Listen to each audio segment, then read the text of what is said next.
माजी आमदार झिशान सिद्दीकींचा अनोळखी व्यक्तीकडून पाठलाग। वांद्रेतील निर्मलनगर पोलिसांनी तरुणाला घेतलं ताब्यात। बाबा सिद्दीकींच्या हत्येनंतर झिशान सिद्दीकींच्या सुरक्षेमध्ये वाढ। शरद पवार आज कोल्हापूरच्या दौऱ्यावर। थोड्याच वेळात शरद पवार माध्यमांशी साधणार संवाद। एकनाथ शिंदेच्या 2 दिवसात राज ठाकरेंची भेट घेण्याची शक्यता। हिंदी भाषेच्या संदर्भात राज ठाकरेंसोबत चर्चा करणार। लोकशाही मराठीला सूत्रांची माहिती। राज ठाकरेंच्या हिंदी सक्तीच्या विरोधातील मोर्चाची तारीख बदलली। 6 ऐवजी 5 जुलैला मोर्चा निघणार। आषाढी एकादशी असल्यानं तारीख बदलली।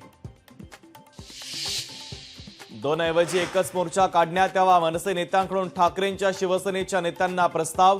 मराठी माणसाच्या हक्कासाठी 2 मोर्चे नको अशी विनंती।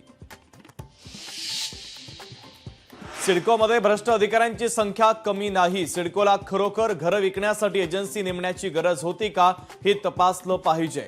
वनमंत्री गणेश नाईक यांचे सिडकोवर ताशेरे। मुंबई पोर्ट प्राधिकरणाच्या कारवाईच्या विरोधात मच्छीमार आक्रमक। ससून डॉक येथे आज मच्छीमारांचं आंदोलन।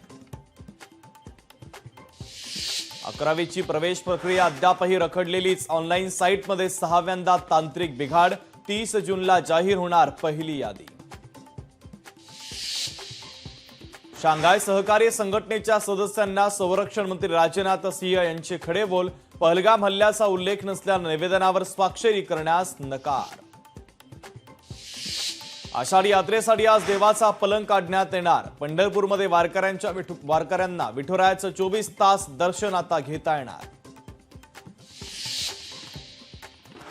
आंतरराष्ट्रीय अवकाश स्थानकामध्ये पोहोचतात शुभांशु शुक्लांचं हिंदीतून निवेदन।